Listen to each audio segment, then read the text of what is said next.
뭐지? 뭐지? 뭐지? 자, 봅시다. 무서운 이야기. 보자. 자, 문제 정답부터 불러줄게요. 다 틀렸고. 맞아라. 다 틀렸을 것 같아요. 자, 일단 터치 1번에 3번. 우. 나이스. 버티기 잘했어요. 자, 2번에 4번. 우. 나이스. 소리만 내는 거 아니야, 혹시? 맞아요. 자, 3번에 2번. 조금 좋다. 뭐라고? 뭐니? 자, 1번에 5번. 나이스. 나이스. 2번에 1번. 나이스. 3번에 2번. 아, 틀렸잖아. 쉣. 얘 틀려서 동그라미 쳐요. 미친놈 아니야? 지린다. 그런 거짓말을 하고 있어. 아니, 근데 너 도대체 누굴 속이려고 하는 거야? 나 자신 속이는 거야? 나는 맞았다. 나는 맞았다. 자기 최면을 거는 거야. 그 맨날 다이어트 하고 있다고 자기 최면 거는 거야. 저 아가리 다이어트 3년 때는. 아, 진짜 다이어트. 그 4년째 아니야? 다이어트야. 아, 그러니까 문제를 매기는데 왜 아가리 매기기를 해요? 자, 봅시다. 아가리 먹이기는 뭐예요? 아니, 맞은 거 틀린 거 맞았다고 하잖아요. 자, 요거 정전 용량 요거 보겠습니다. 틀릴 줄 알았어요. 내 설명 열심히 안 들을 때. 자, 볼게요. 지금 뭐라고? 2번부터 해주세요. 2번을 틀린 사람이 있어요. 저요. 아, 진짜요? 그렇구나.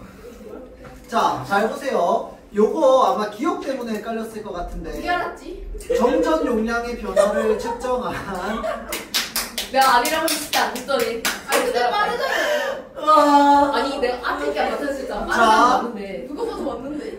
측정 야 측정한 순간 바로 접촉을 하기 때문에 반응 속도가 빠르다라고 하는 건 지금 두 가지 정보가 담겨 있습니다. 바로 뭐냐면요, 측정 순간 바로 접촉을 판단하냐 안 하냐를 갈라야 되고요. 자, 다음 반응 속도가 빠르냐 안 빠르냐를 갈라야 돼. 그런데 반응 속도 빠른 거 맞아. 근데 반응 속도 빠른 게 그러면 이것 때문이야? 를 봐야 되는 거야. 자, 그런데 이 정전 용량의 변화를 측정한 순간 바로 판단한다고 했습니까? 아니요. 그거 어떻게 판단한다고 했어요? 접촉하고 나면은 이 접촉한 위치의 주변 정보까지 다 확인한 다음에 좌포요를 계산한다고 했잖아.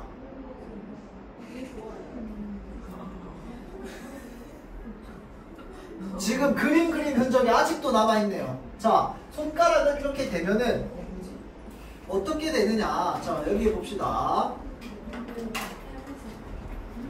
정전 용량의 변화를 측정한 순간 접촉을 바로 판단하기보다는 모든 좌표에 걸친 정전 용량 분포를 얻은 후 그로부터 실제 접촉 좌표를 구하는 방법을 사용하고 있다며. 맞죠? 자, 그래서 기억이 틀렸습니다. 자, 그러면 정답이 어떻게 될까요? 니은 디귿 2번이 니은 디귿에서 4번 3번이 되겠죠. 뭐라고요? 아, 니은이에요? 저희가 없어? 아까 내 주머니에서 가지고 가져가. 맞네요. 니은. 자, 그래서 4번이 되겠죠. 다음 3번 문제 볼게요. 자, 그러면 자, 일단 기본적으로 전류가 순서대로 흐르는 게 있었습니다. 바로 뭐가 순서대로 흐르니까? 전류가 X좌표에 있는 애들이 순서대로 흐르는 거야. 자, 이렇게 순서대로 흐르면요, 내가 여기다가 손을 이렇게 갖다 댑니다. 자, 그럼 손에 갖다 댄 부분에 정전 용량이 커집니까? 낮아집니까? 커져요. 작아져요. 작아져요. 어? 왜 작아져요? 그 손가락으로 절려고 해서. 내 설명을 듣는 사람은 한 명밖에 없어요? 커져요. 왜 맨날 이래? 들었어. 커져요. 뭐 그래? 자, 손가락을 대면 정전 용량이 낮아집니다. 낮아요. 작아져요. 지금 두 사람이 뒤를 쳐다보고 있는데 이 얘기를 어떻게 들어요? 아니 누가 제 에어팟을 저밖에 없는데. 자, 앞에 보세요. 손가락을 가져가면 정전 용량이 줄어듭니다. 왜? 아까 얘기했습니다. 손가락을 가져가면 여기에 지금 전류가 흐르고 있는 거, 손가락이 전류를 빼앗아 간단 말이야. 무슨 말인지 알겠죠? 자, 그래서 여기에 정전 용량이 적어집니다. 그런데 손가락을 대는 여기만 적어집니까? 아니면 주변도 적어집니까? 주변. 주변도. 그만하자. 진짜 ADHD. 자, 그래서 손가락을 갖다 대면 주변까지도 전류를 다 잃어버린다라고 합니다. 맞죠? 자, 그래서 주변까지도 다 잃어버리니까 손을 갖다 댔을 때 주변까지 다 좌표를 측정한 다음에 아, 손을 여기다 갖다 댄 거구나. 왜? 여기는 많이 잃었을 거고 여기 주변에는 적게 잃었을 거 아니야. 이해돼요? 자, 그래서 이 손가락 댄 위치를 계산하는 거야. 추측해가지고 이제 판단하는 겁니다. 자, 그래서 X1부터 X5까지 전류가 순서대로 빡빡빡빡빡 흐르고요. 자, 그 다음에 여기를 이렇게 갖다 댔을 때 이제 이 부분을 Y2로 해가지고 계산을 하는 겁니다. 맞죠? 자, 그래서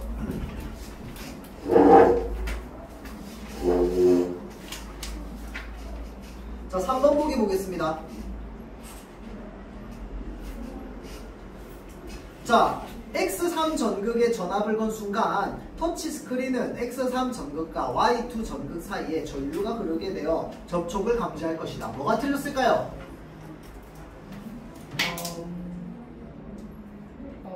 자, X3 전극과 Y2 전극 사이에 전류가 흐르게 되어 접촉을 감지할 것이다. 뭐가 틀렸을까요? 원래 흘렀던 거 아니야? 그렇지, 전류는 원래 흐르고 있어. 무슨 말인지 알겠지? 내가 손에 갖다 대는 순간 손댄 부분은 전류가 줄어드는 겁니다. 무슨 말인지 알겠죠? 내 설명을 들은 사람이 한 명밖에 없다니까. 너지지 않아요, 쟤? 틀렸어요. 저게 당연한 거 아니야. 틀렸대요. 들었대요.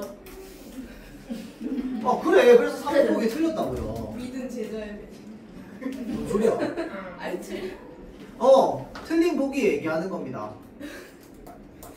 많이 3번을 많이 골랐어요, 다른 학생들이. 맞아요. 3번에 다르게.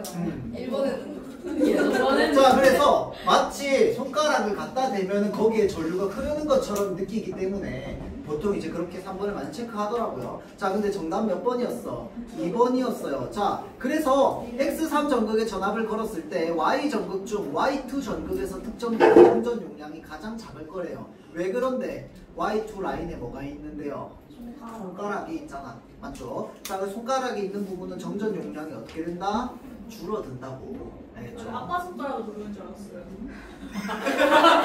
일 있어. 이렇게. 잠깐만, X3이랑 Y4이라고 있으면 내가 인정할게. 있어? 1번 보기가 그거랑 뭔 상관인데요? 나 3번 했다니까요. 아, 3번 했다고? 근데 보기에 적혀있지 않아. Y4에 대한 얘기, X4에 대한 얘기가 없는데. Y4는 Y4. 이거 힘든.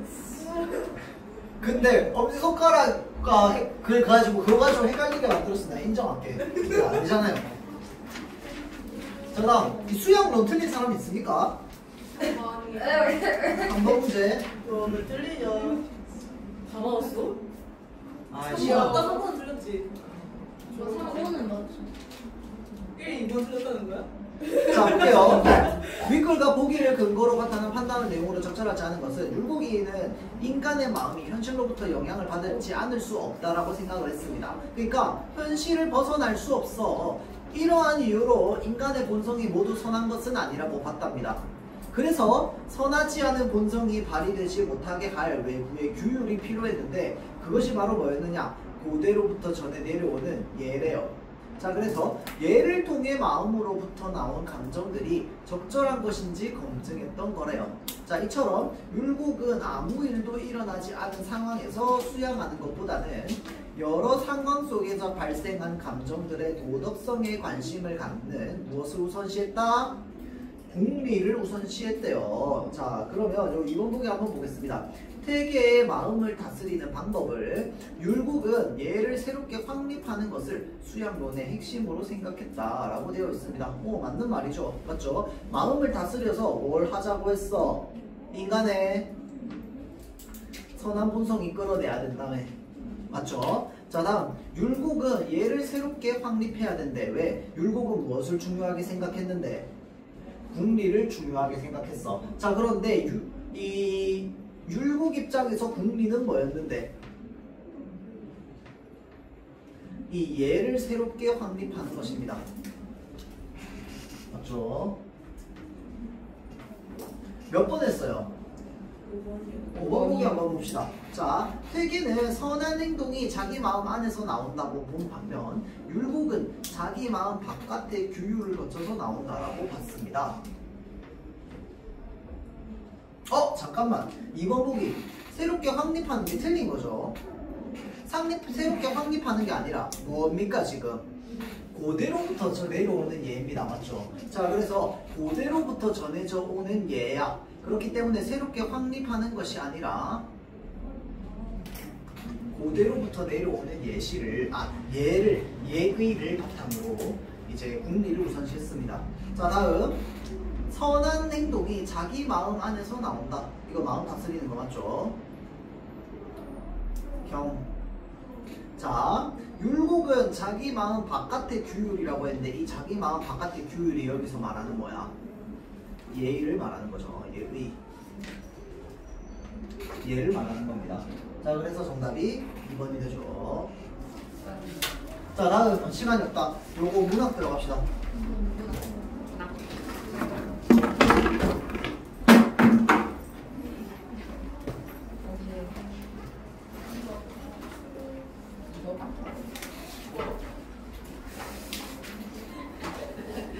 선생님 근데 이거 확인한다는 거 있어요. 무슨 거? 중간에 확인할게요. 다른 학생들은 내가 다 확인했어요. 2명만. 언제요? 아까 오늘. 우리만 안 와. 우린 쌤이 없어. 그러게 쌤이 정말 없던데. 자, 꽃. 이거는 지금 몇 페이지입니까? 30페이지. 내가 지금 이 꽃은 거의 여러분한테 3번째 이야기하는 것 같습니다. 이거 내신. 내신입니다. 내신이고요. 요거는 우리 지금 거의 한 3번째 이야기를 하고 있어요. 자, 그래서 요거는 진짜 5분 만에 그냥 빠르게 보고 넘어가겠습니다. 자, 그래서 내가 그의 이름을 불러주기 전 어떤 상황입니까? 그렇지. 존재의 의미를 인식하기 전입니다. 인식 전. 자, 이 그라고 하는 존재의 의미를 내가 인식하기 전에는 그는 하나의 몸짓에 지나지 않았어. 하나의 몸짓이라고 하는 거는 나에게 있어서 의미 없는 존재를 말하는 겁니다. 그렇죠?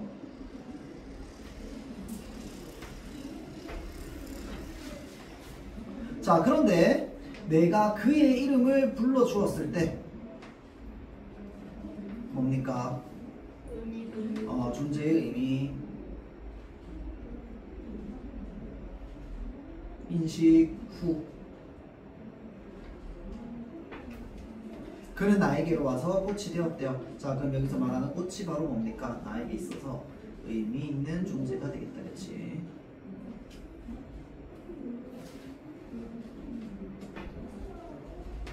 자, 내가 그의 이름을 불러준 것처럼 나의 이 빛깔과 향미기에 알맞은 누가 나의 이름을 불러다오. 자, 그러니까 이름을 부르기는 불러. 내 존재의 의미를 알아주긴 알아줘야 돼. 근데 어떤 이름이어야 돼? 빛깔과 향기에 알맞은 이름이야. 자, 그러면 이 빛깔과 향기라고 하는 것이 뭔데? 나만이 가진 어떤 본질인 거죠. 내 존재의 본질입니다. 그것에 알맞은 나의 이름을 불러달라고 합니다. 자, 그래서 그에게로 가서 나도 그의 꽃이 되고 싶대요. 꽃 역시 의미 있는 존재다. 그쵸?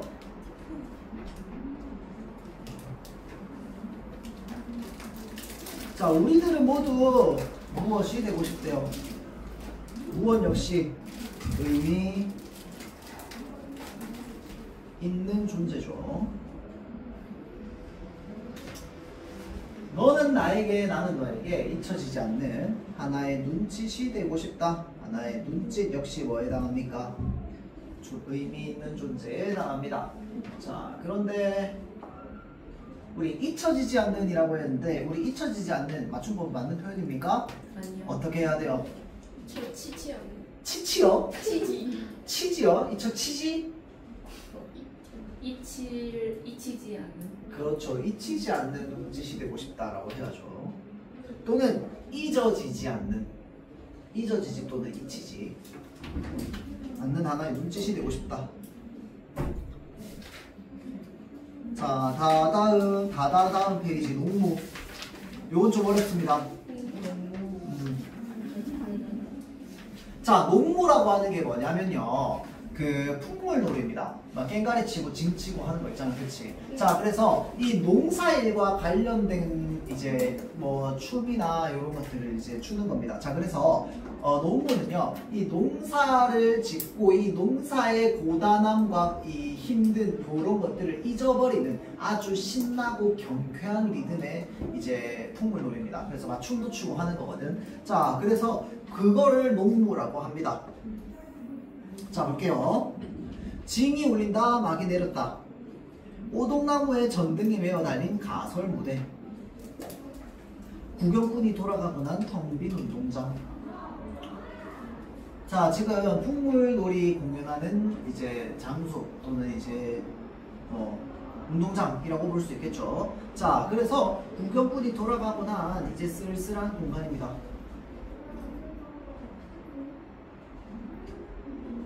그래서 우리는 분이 얼룩진 얼굴로 학교 앞 소주집에 몰려와서 술을 마신대요. 자, 여기까지는 그냥 이제 그 농무를 하는 사람들을 이제 그린 모습입니다. 맞죠? 자, 그런데 그 밑에 정서 등장합니다. 뭐라고? 아야, 원통하다. 정서가 드러나는데, 자, 잘 보세요. 텅 빈 운동장에 군인이 얼룩진 얼굴로 소주집에 몰려와서 술을 마시는데 무엇에 원통함을 느끼고 있어? 답답하고 고달프게 사는 것에 원통하대요. 그러니까 그 말은 화자를 비롯한 지금 농무를 이제 추는 사람들이 다 어떻게 하다는 거야. 지금 답답하고 고달프게 살고 있다는 것이. 그렇죠? 자, 그래서 깽가리를 앞장 세워 장거리로 나서면 따라붙어 악을 쓰는 건 조무래기들밖에 없대요. 자, 그러니까 이제 깽가리 치면서 막 앞서 나가도 우리 뒤따라오는 사람은 쪼매난 애기들밖에 없는 거야. 자, 다음. 처녀애들은 기름집 담벽에 붙어서서 철없이 길길댄대요. 자, 그러니까 지금 이 농무를 하면서 막 돌아다니는 거야. 돌아다니는데 이 마을에 보이는 존재랑 오늘 쪼무래기랑 그 다음에 처녀들밖에 없는 거야. 자, 그래서 보름달은 밝아. 어떤 녀석은 꺽정이처럼 울부짖고, 이 꺽정이는 임꺽정을 말해요. 이 임꺽정이요, 저기 맞아요. 그 조선시대에 있었던 의적이라고 이야기를 합니다. 의적. 자, 그래서 이 의적이요, 이제 의로운 도적을 뜻합니다. 그래서 막 돈 많고 그 다음에 좀 욕심 많고 또는 이제 탐관오리 같은 사람들의 재산 뺏어가지고 막 이제 가난한 사람들한테 나눠주는 뭐 그런 일을 했어요. 자, 그래서 이제 이 임꺽정처럼 울부짖고 또 어떤 녀석은 서리미처럼, 그러니까 이 서리미는 임꺽정을 배신한 인물이거든요. 자, 그래서 서리미처럼 해야 되지만 이까지 산 구석에 처박혀 발버둥친들 무엇하랴, 무엇하겠는가 라고 서리적으로 이야기하는데요. 자, 지금 사실은 무엇하랴 라고 하는 감정에서는 무엇이 느껴집니까? 한탄이 느껴집니다. 한스러워. 지금 이 농촌에서 농무 추고 있는 우리 같은 삶을 어떤 삶이라고 얘기하고 있어? 산 구석에 처박혀 발버둥 치고 있다고 얘기하잖아. 맞죠? 자, 그리고 비료값도 안 나오는 농사 따위야. 이게 주제죠.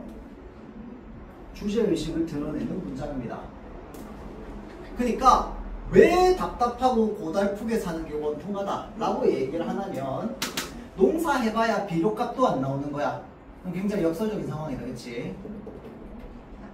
모순적인 상황이고, 모순적인 상황. 자, 그래서 이런 모순적인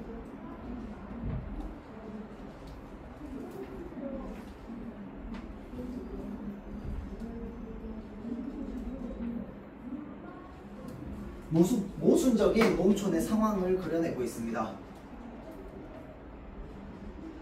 자, 그래서 이런 농사 따위야 그냥 옆에 애들한테 맡겨두고 쇄전을 거쳐 도수장 앞으로 와돌 때 우리는 점점 신명이 났대요. 자, 우리 지금 읽으면서 정서가 어떻게 연결되고 있어? 원통하고 억울하고 울분 있고, 맞죠? 자, 그래서 이 울분 한탄으로 넘어가던 감정이 갑자기 어떻게 됐어? 신명난대요. 왜 신명난다고 얘기하는데 그러면? 허탈?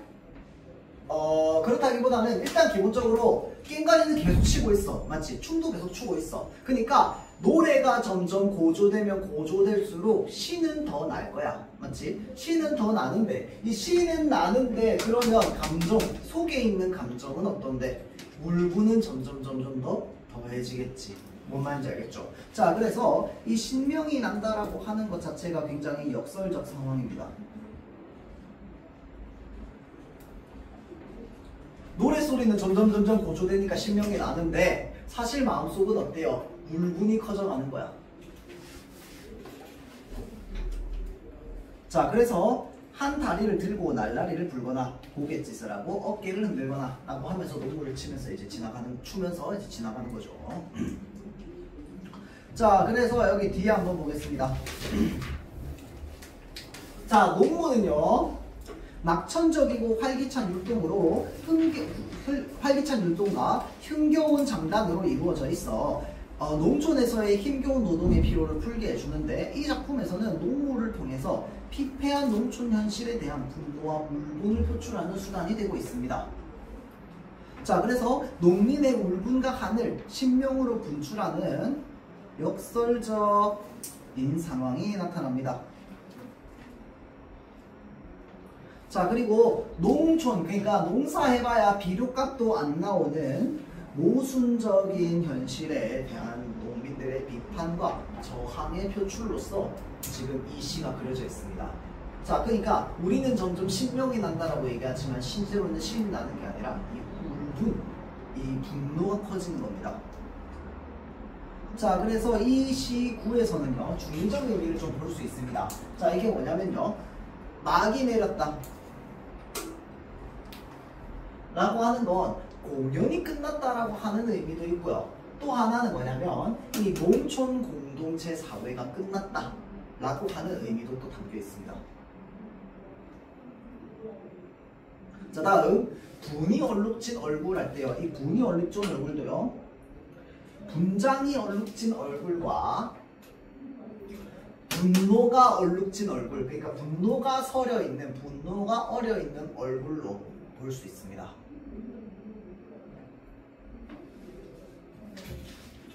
자, 다음 그래서 현실 상황, 쪼무레기들과 처녀애들만 남아있는 상황이야. 뭐가? 이 농촌의 모습이.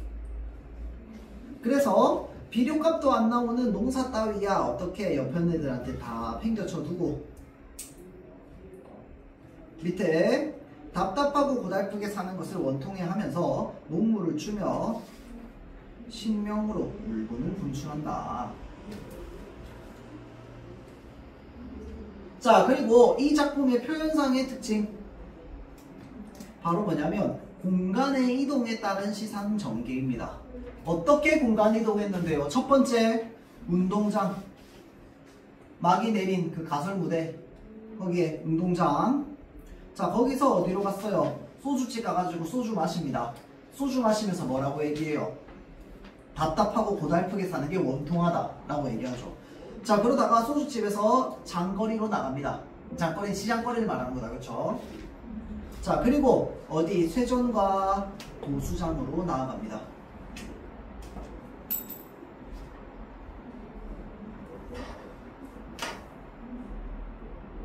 자, 그래서 역설적 상황과 설정의 효과. 자, 현실 상황은 암울한 농촌 현실입니다. 젊은 사람들 다 도시로 이제 일하러 가버리고 남아있는 이 농촌에 있는 사람은 이제 처녀들과 그 다음에 애기들밖에 없어. 그러면 농사 지을 사람이 없잖아. 맞죠? 자, 다음 농무는요 흥이 고조되어 신명납니다. 근데 신명나는 걸 통해서 무엇을 표출하는 거야? 한과 분노를 표출하는 거죠. 자, 다음 몇 페이지더라? 78페이지.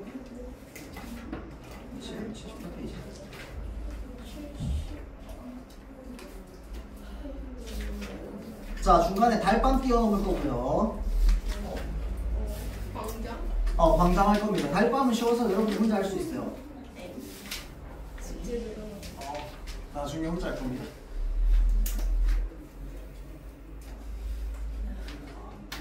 자, 볼게요. 광장. 자, 이거 요 작품 좀 어렵습니다, 여러분들. 그 선뜻 이해 안 될 수도 있어요. 자, 한번 보겠습니다. 그래서 집에 숙제할 때요, 여러분들 그 선뜻 이해 안 되면 광장은 남겨놨다가 멘토 때 하고요. 그 집에서는 그 독해를 끝내와도 좋습니다. 알겠죠? 자, 광장 한번 보겠습니다. 요때를 일단 배경을 먼저 한번 우리가 살펴보면요. 1950년대.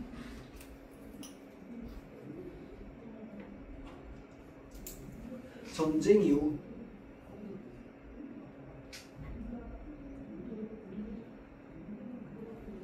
자, 요때요. 전쟁 이후에 이제 이 명준이라고 하는 인물이 있습니다. 이 명준이라고 하는 인물이 포로로 잡히게 돼요. 전쟁 포로로 잡히게 돼. 자, 그런데 그때 당시에 그 6.25 전쟁을 하면서 전쟁 포로로 잡혔던 사람들은 다 그 풀어줬거든요. 자, 풀어줬는데 풀어주면서 어떻게 했냐면요. 본인이 가고 싶은 곳을 선택하게 했어요. 북한에 갈지 남한에 갈지. 근데 거기에 플러스 또 하나 더 있었습니다. 하나가 뭐냐면요. 제3세계 중립국입니다. 그러니까 당시에 우리나라가 전쟁을 하게 된 건 뭐 때문이야? 뭐 때문에 전쟁하게 됐어요? 대륙 다툼. 이념 갈등이죠. 맞죠? 이 이념 갈등에서 전쟁을 했다 보니까 이 중립국 또는 이제 제3세계라고 하는 이 이념 갈등에서 벗어나 있는 국가들 있죠. 그런 데로는 이제 보내줬습니다. 자, 그래서 이제 이 명준이 남한도 북한도 선택하지 않고 중립국을 선택하게 되는 뭐 그런 내용이 나와 있어요. 자, 그런데 이 명준이 그러면 왜 중립국을 선택하게 되느냐? 자, 앞부분 줄거리 한번 볼게요. 철학과에 다니던 대학생 명준. 자, 그때 당시는 대학교를 가면 대학생이면 바로 지식인이었습니다. 왜냐면 대학생이 굉장히 드물게 했기 때문에. 자, 그래서 대학생 명준은 월북한 아버지로 인해 치안당국에 끌려가서 고초를 겪고 풀려난대요. 자, 그럼 여기서 말하는 치안당국은요, 어느 나라를 말할까요? 남한을 말할까요? 북한을 말할까요? 북한 말합니까? 자, 우리가 생각을 한번 해봅시다. 여기서 말하는 치안당국이라고 하는 거는 끌려가서 고초를 겪다가 풀려났다며, 명준이. 맞지? 자, 그러면 뭐 때문에 끌려갔는데? 북한이 아니죠. 일단 기본적으로 뭐 때문에 끌려간 거야? 아버지 때문에 끌려간 거야. 아버지 뭐 했는데? 남한이고. 월북했잖아. 그치? 월북은 뭐야? 북으로 넘어갔다는 뜻이잖아. 그치? 자, 그러면 북한으로 넘어간 아버지로 인해 치안당국에 끌려갔다라고 하는 건, 치안당국은 남한이야, 북한이야? 남한을 말하는 거죠. 당국에 해당하는 국가를 말하는 거다. 그치? 자, 그래서 여기서는 남한을 뜻합니다. 자, 그래서 남한 치안당국에 끌려가가지고 고문을 갖다가 풀려난 거야. 자, 그러니까 이 문제로 남한 사회의 환멸을 느낀 명준은 어떻게 하느냐? 결국은 월북하게 됩니다. 그래서 거기서 기자로 일해요. 북한에서 기자로 일하는데 매번 당 간부에게 비판을 받자 기자 생활을 접고 노동 현장에서 일하다가 부상을 당한대요. 자, 그러다가 위문 발레리나인 은혜를 만나서 사랑하게 되는데요. 은혜는 모스크바로 유학을 떠납니다. 6.25 전쟁이 일어나자 인민군 장교로 참전하게 된 명준은 간호병으로 지원한 은혜와 재회하게 됩니다. 그러나 은혜는 명준의 아이를 가진 채 죽고 명준은 포로가 되어 포로 송환을 위한 심사를 받습니다. 자, 그러니까 명준은 모든 걸 다 잃어버린 존재가 됐다. 그치? 전쟁 이후에. 왜? 부모님 어디 간지 몰라. 자, 다음 이제 사랑하게 된 여자가 있었어. 그런데 전쟁으로 인해서 그 여자 어떻게 되었어? 잃게 되었어. 그런데 사랑하던 사람의 뱃속에 뭐도 있었어? 아기도 있었어. 맞죠? 자, 그러니까 이 이념 갈등으로 대립하고 있던 이 땅 자체를 어떻게 벗어나 버리겠다 라고 하는 의미로 이제 중립국을 선택하게 됩니다. 알겠죠? 자, 그래서 봅시다. 앞에 앉은 장교가 부드럽게 말합니다. 동무, 앉으시오. 명준은 움직이지 않았습니다. 동무는 어느 쪽으로 가겠소? 중립국. 그들은 서로 쳐다봅니다. 앉으라고 하던 장교가 윗몸을 테이블 위로 바싹 내밀면서 말한대요. 동무, 중립국도 마찬가지 자부주의 나라요. 굶주림과 범죄가 오글대는 낯선 곳에 가서 어쩌자는 거요. 또 대답 중립국. 자 대답은 중립국밖에 안 합니다. 그러니까 자 그러니까 다시 한번 생각하시오. 자 근데 그러면 그 맞아요. 싸가지 없어요. 싸가지가 없음에도 불구하고 이렇게 자꾸 북한군 장교가 와서 명준을 데려가려고 하는 이유가 뭘까요? 북한으로 데려가서 맞습니다. 지식인이기 때문입니다. 왜냐하면 그때 당시에는 대학교까지 진학한 사람이 굉장히 숫자가 적었기 때문에 전쟁 포로 중에서요 떨거지들 우리 같은 사람들이 어차피 신경 안 썼어요. 어디로 가든지. 근데 너네 같은 사람들이요. 우리 같은 사람들이요. 자 그런데 사회적으로 영향력이 있는 사람들 또는 지식인 계층에 해당하는 사람들은 어떻게 했느냐? 서로 데려가려고 했습니다. 그래서 지금 이 명주는요 남한과 북한이 번갈아가면서 서로 데려가려고 합니다. 그래서 그 내용이 나와요. 그러니까 싸가지 없이 어떻게 대답만 할 수 있는 거야? 중립국만 대답할 수 있는 겁니다. 그 정도 능력을 가지면 돼요. 자 봅시다. 자 그래서 다시 한번 생각하시오. 돌이킬 수 없는 중대한 결정이다. 그러니까 자랑스러운 권리를 왜 포기하는 거요? 또 중립국. 자 이번에는 그 옆에 앉은 장교가 나왔고요. 동무 지금 인민공화국에서는 참전용사들을 위한 연금 법령을 냈어. 동무는 누구보다도 먼저 일터를 가지게 될 것이며 인민의 영웅으로 존경을 받을 것이오. 자 전체 인민은 동무가 돌아오기를 기다리고 있어. 고향의 초목도 동무의 개선을 반길 거요. 개선이라고 하는 건 뭐냐? 전쟁에서 이기고 돌아오는 걸 말합니다. 자 그래서 전쟁에서 이기고 돌아온 장군을 뭐라고 합니까?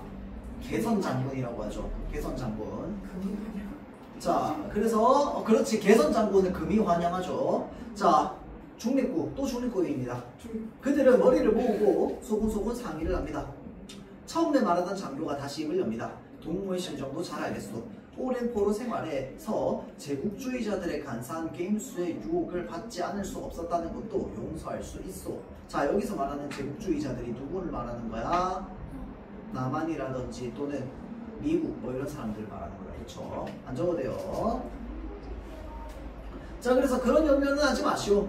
자 이제 동아국은 동무에 하차하는 잘못을 탓하기보다도 동무가 조국과 인민에게 바친 충성을 더 높이 평가하오. 일체의 보복 행위는 없을 것을 약속하오. 동무는 중립국. 자 중공 대표가 날카롭게 뭐하라고 외쳤대요. 설득하던 장교는 증오에 찬 눈초리로 명준을 놀아보면서 내뱉었대요.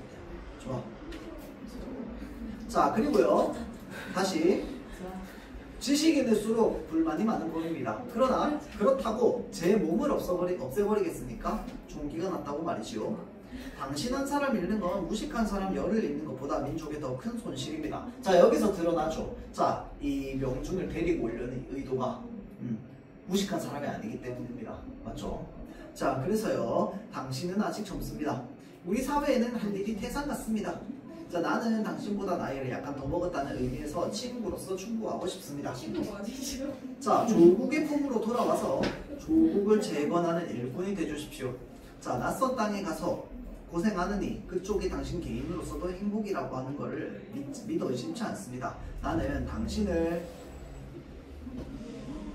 처음 보았을 때 대단히 인상이 마음에 들었습니다. 자 뭐 어떻게 생각하지 마십시오. 나는 동생처럼 여겨졌다는 말입니다. 만일 남한에 오는 경우에 개인적인 조력을 제공할 용의가 있습니다. 어떻습니까? 자 명준은 고개를 쳐들고 반듯하게 된 천막천장을 올려다본대요. 한층 가락을 낮춘 목소리로 혼잣말을 외우듯이 나중에 말할 것입니다. 중립국. 자 설득자는 손에 들었던 연필 꼭지로 테이블을 붙이면서 옆에 하는 미군을 돌아볼 것이다. 미군은 어깨를 추스리며 눈물을 찡긋하고 웃겠지. 자 다음 페이지. 나오는 문 앞에서 서기의 책상 위에 놓인 명부의 이름을 적고 천막에 나서자 명부의 이름을 적은 거는 어디에 가겠다고? 중립국에 가겠다고. 자 그래서 그는 마치 재채기를 참았던 사람처럼 몸을 벌떡 뒤로 젖히면서 마음껏 웃음을 터뜨렸대요. 자 그래서 눈물이 찔끔찔끔 번지고 침이 걸려서 킥킥거리면서도 그의 웃음은 멎지 않았대요. 자 그러니까 왜 웃음이 나오냐? 아까 전에 지금 저기 그 남한군 장교에게 들었던 이 이야기가 얼탱이가 없는 거야. 어처구니가 없는 거야. 자 그러니까 이제 웃음이 나오는 거죠. 자 그래서 준다고 바다를 마실 수는 없는 일. 사람이 마시기에는 한 사람의 물, 준다는 것도 허황되고 가지거니 함도 철없는 일. 바다와 한 잔의 물. 그 사이에 놓인 골짜기와 눈물과 땀과 피. 그것도 셈할 줄 모르는데 잘못이 있었대요. 자, 세상에서 뒤진 가난한 땅에 자란 지식 노동자의 슬픈 한상. 과학을 믿은 게 아니라 마술을 믿었던 게지. 바다를 한 잔의 영생수로 바꿔준다라고 하는 마술사의 말. 자, 그러니까 이게 지금 뭘 말하는 거냐면요. 이게 되게 상징적인 표현인데 갑자기 이게 왜 나오냐면요. 아까 이제 이 남한군 장교가 무엇을 준다라고 했냐면 자유를 줄 수 있다라고 이야기를 했거든요. 자, 그래서 온갖 달콤한 말로 감언이설, 그렇죠? 온갖 감언이설로 지금 이제 자기를 데려가려고 하는 거야. 거기에 실증이 난 거예요. 그래서 그렇게 얘기하는 겁니다. 자, 그래서 준다고 바다를 마실 수도 없는 일이라고 하는 것도 아무리 나한테 준다고 해서 내가 바다를 마실 수가 있나? 그냥 사람한테는 한 잔의 물만 있으면 돼. 그러니까 딱 나한테 필요한 것만 있으면 돼. 내 분수에 맞는 것만 있으면 돼. 그것보다 더 넘치는 거 이런 거 필요 없어. 그리고 진짜로 바다를 줄 수 있는 것도 아니잖아. 자, 그러면 바다라고 하는 것 자체가 이미 뭐냐? 굉장히 허황된 것입니다. 허황된 것이에요.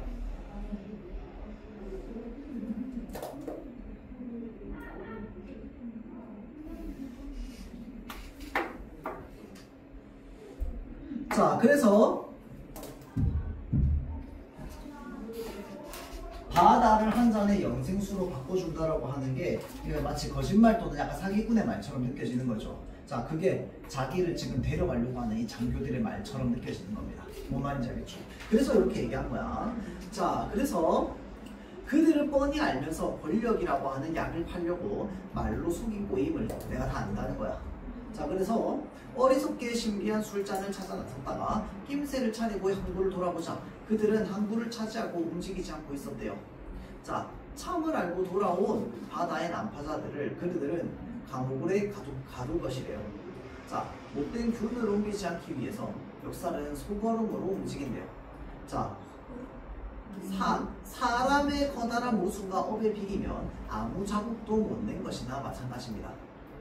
자, 당대까지 사람이 만들어낸 물질 생산의 수확을 고르게 나누는 것만이 모든 시대의 두루맞는 가능한 일입니다. 자, 마찬가지 아닌가? 벌써 아득한 옛날로부터 사람 동네가 알아낸 슬기. 자, 그리고 사람이라는 조건에서 비롯하는 슬픔과 기쁨을 고루 나누는 것. 자, 그래봐야 사람의 조건이 아직 풀어가야 할 어려움의 크기에 되면은 아무것도 아니라는 것. 자, 그 다음에 사람이 이루어놓은 것에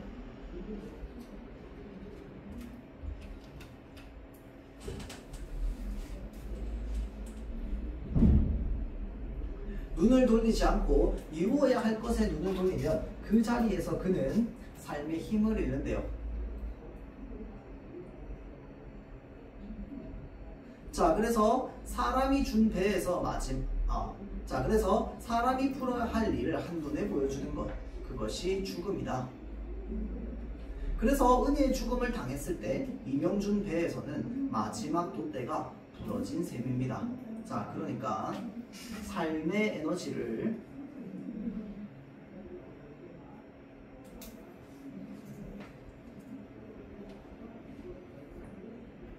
잃어버린 겁니다. 왜 잃어버렸는데? 아내가 내 사랑하는 여자님이 죽어버렸으니까. 맞죠? 그러니까 이제 뭐 어느 세상에 살아가던 이 자유가 뭐든 이제 뭐가 뭐든 정치체제가 뭐고 이념이 뭐든 이런 것들이 나한테 별로 중요한 게 아닌 거야. 그래서 의욕을 다 잃은 거죠. 자, 그래서 이제 이루어 놓은 것에 눈을 돌리면서 살 수 있는 힘이 남아있지 않대요. 자, 그래서 팔자소관으로 빨리 늙는 사람도 있는 법이었대요. 자, 사람마다 다르게 마련돼 몸의 길, 마음의 길, 무리의 길. 자, 대일 언덕 없는 난파꾼은 항구를 잊어버리기로 하고 물결 따라 나섭니다. 환상의 술에 취해 그 가보지 못한 섬에 닿기를 바라며, 그리고 그 섬에서 환상 없는 삶을 살기 위하여 무서운 것을 너무 빨리 본 탓인지 지쳐 빠진 몸이 자연의 수명을 다하기를 기다리면서 쉬기 위해서 그렇게 결정한 뭐였다? 중립국행이었다. 그래서 자윤이 뭐니 그냥 나를 이제 좀 그 가머니 솔로 이제 끌어당기려고 하는 이런 이제 말들이나 이런 거에 내가 다 지친 거야. 그래서 나는 중립국이라고 계속 얘기를 하는 거죠. 자, 그래서 중립국, 나를 아무도 없는 사람이 없다. 자, 하루 종일 거리를 싸다니는데도 어깨 한 번 치는 사람이 없는 거리. 내가 어떤 사람이었는지도 모를 뿐더러 알려고 하는 사람도 없대요. 자, 다음 페이지. 이데올로기가 뭐예요? 이념을 이데올로기라고 합니다. 어려워.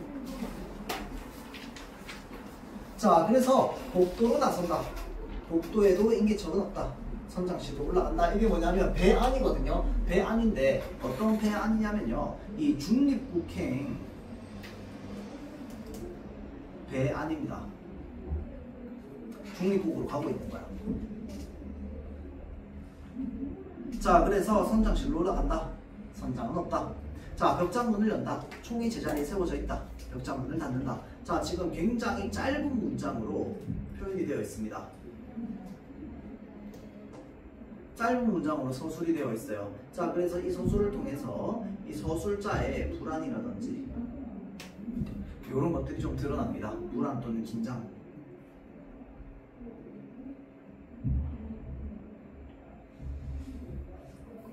자, 그래서 서랍을 열고 아까 선장이 들어오는 바람에 미처 돌려놓지 못한 총알을 제자리에 놓습니다. 몹시 중요한 일을 마친 사람처럼 홀가분해지고요. 테이블로 가서 해도를 들여다봅니다. 이 배가 밟아온 자국이 연필로 그려져 있대요. 선장이 하는 것처럼 컴퍼스를 손가락에 꽂아잡고 해도 위를 재보는 신용을 합니다. 자, 한참 장난을 하다가 컴퍼스를 던져버리고요. 그래, 그때 여태까지 한 손에 부채를 들고 있었다는 사실을 처음 안대요. 이 부채 중요합니다. 자, 아까 침대에서 손에 잡힌 대로 들고 온 것이 어때요?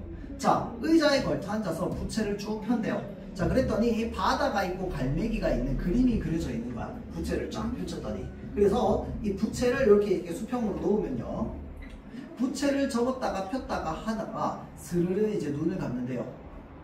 눈을 감았더니 머릿속에는 뭐가 떠올라? 머릿속으로 허허한 벌판이 끝없이 열리며 희미한 모습이 해돋이처럼 차츰 떠올라온대요.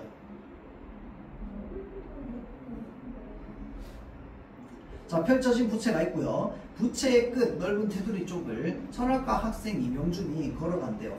가을이래요. 자, 겨드랑이에 낀 대학 신문을 이제 꺼내 들여다보는데요. 약간 자랑스러운 듯이 여자를 깔보지는 않아도 알 수 없는 동물이라고 여기고 있대요. 아우,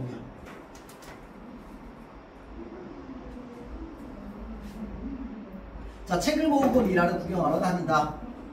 정치는 경멸하고 있다. 그 경멸은 실은 강한 신념과 아버지 일 때문에 그런 모양으로 나타난 것인 줄은 알고 있다.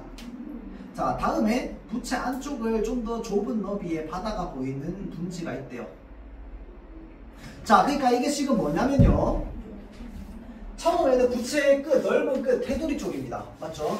이 눈을 감고 생각하는 거야. 부채를 딱 들고 눈을 감고 생각해봤더니 부채가 이렇게 쫙 펼쳐지잖아. 그쵸? 자, 그래서 부채가 요렇게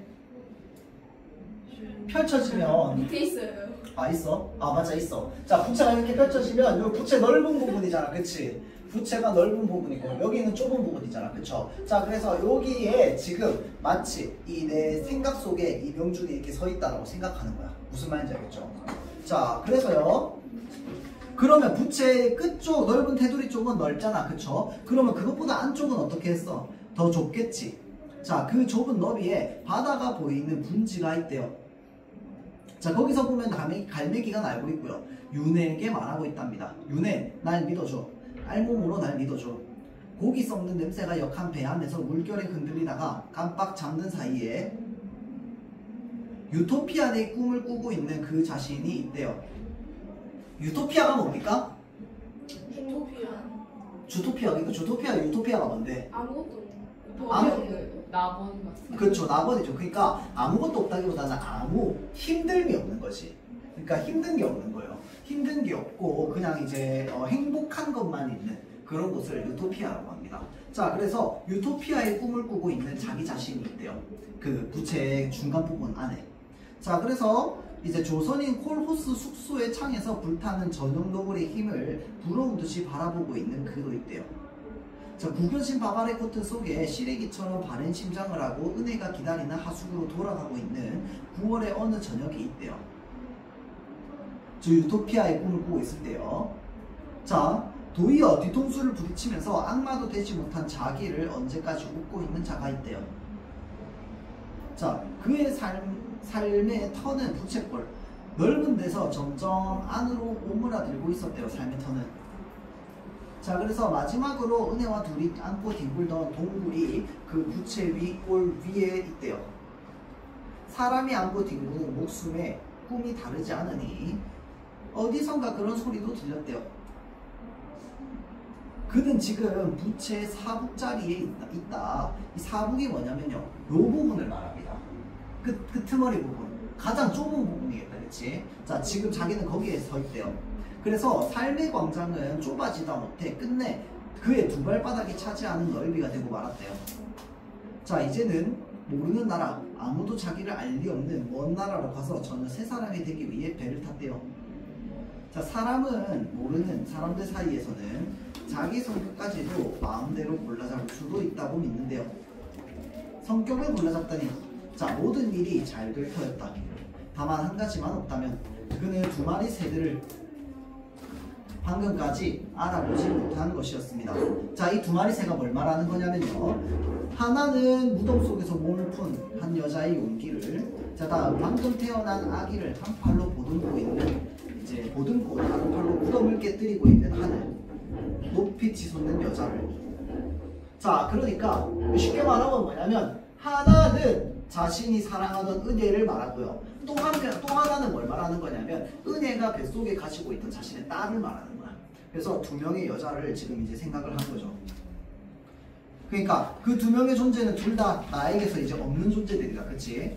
자, 그래서 이제 생각하다가 자기 혼자 생각에 빠져 있다가 생각에서 벗어났어요. 자, 그래서 돌아서서 마스트를 올려다본대요.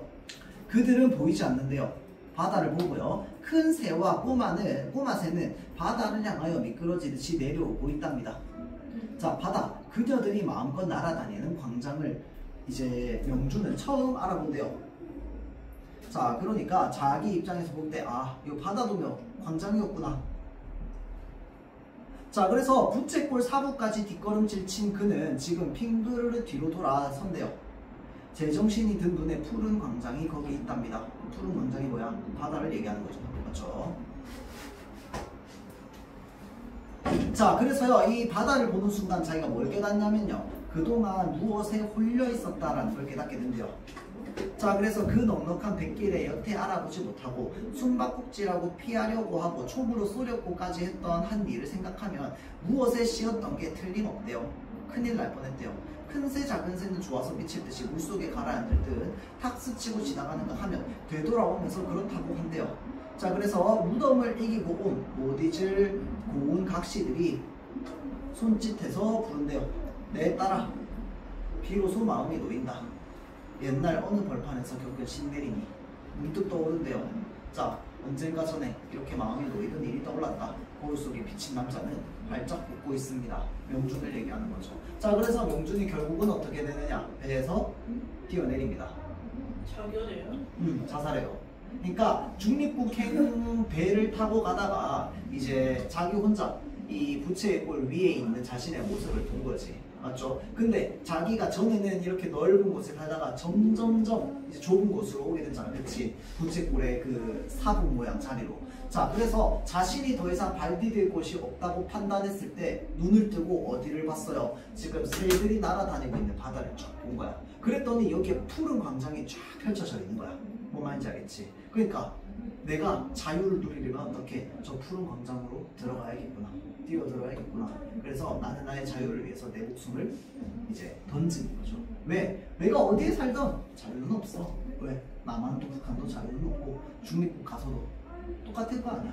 자, 그래서 진정한 자유를 위해서 푸른 광장으로 뛰어내린 거죠. 수영을 너무 잘해가지고 뜰 수도 있잖아요. 그럼 거기 강자는 살라 그래. 제3의 이거 왕자가 돼요. 이거. 미친 용군 가능가 용군. 자, 그래서 배에서 얘기합니다. 자, 선방자 한 사람 생명불명됐습니다 라고 얘기하니까 누구야? 라고 하니까 미스터 리 말입니다 라고 얘기합니다. 이게 이명준을 얘기하는 거죠. 바로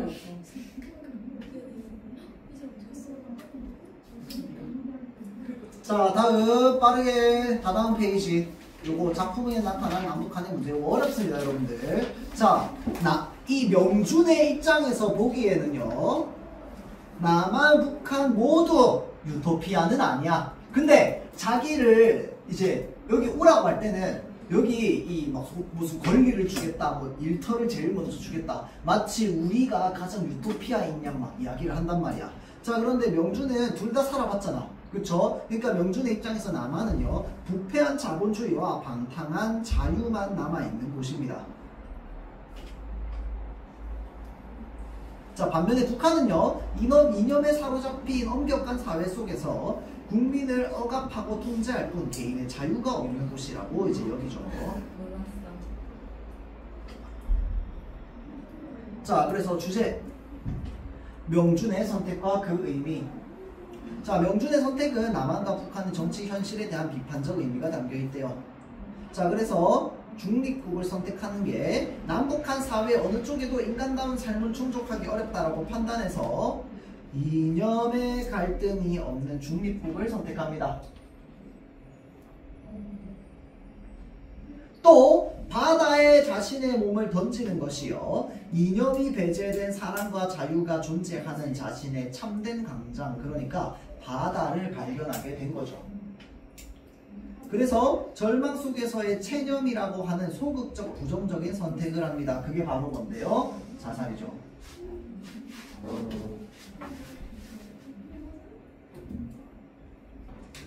자, 다음 바다와 한 사발의 물. 이거 아까 쌤이 얘기했었다, 그치? 자, 마치 자기들이 말하는 이 나라가 유토피아인 것처럼 이야기를 하죠. 그게 바다를 준다고 이제 이야기를 한 거죠. 자, 바다의 물을 준다고 해서 사람이 그 물을 다 마실 수는 없어. 맞죠? 자, 그렇기 때문에 마치 자기네들이 바다를 줄 수 있다라고 이야기하는 건 뭐랑 똑같아? 허황된 거, 거짓된 거랑 똑같아 라고 이야기를 하는 거죠. 자, 그 반면에 이 한 사발의 물은 바다에 비해서 보잘것없어. 그런데 삶에 꼭 필요하고 가치가 있습니다. 물 한 사발은 먹고 살아야지. 맞죠? 자, 그래서 이 물 한 사발은 개인이 경험하는 실제 현실을 뜻합니다. 자, 다음 소재의 상징적 의미. 자, 진정한 광장을 찾아 나섰던 명준의 삶의 모습이라고 하는 건 어디에서 드러났습니까? 부채에서 드러났습니다. 자, 사목자리는요, 이 부채꼴의 가장 좁은 곳이었습니다. 맞죠? 이 가장 좁은 곳은 더 이상 물러설 수 없는 삶의 극한점이자 동시에 새로운 삶을 모색할 수밖에 없는 인식의 전환점입니다. 그래서 지금 자기는 부채의 사목자리에 있다라고 하면서 눈 뜨고 어떻게 한 거야? 바다로 뛰어든 거죠. 맞죠? 자, 그 다음 두 마리 새. 무엇을 상징합니까? 죽은 은혜와 태어나지 못한 딸을 얘기하죠. 자, 다음 푸른 광장. 은혜와 딸을 표상하는 새들이 자유롭게 날아다니는 공간입니다. 그래서 그 새들 날아다니는 거 보고 뭐라고 하냐면요, 그녀들이라고 얘기합니다. 자, 그리고 이 푸른 광장은요, 이념이 배제된 사랑과 자유가 존재하는 참된 광장이자 동시에 뭡니까? 바다이죠. 근데 이런 신한채 있는데 그게 딸인지 어떻게 알아요? 궁금하긴 했어. 모르죠 뭐. 희망사.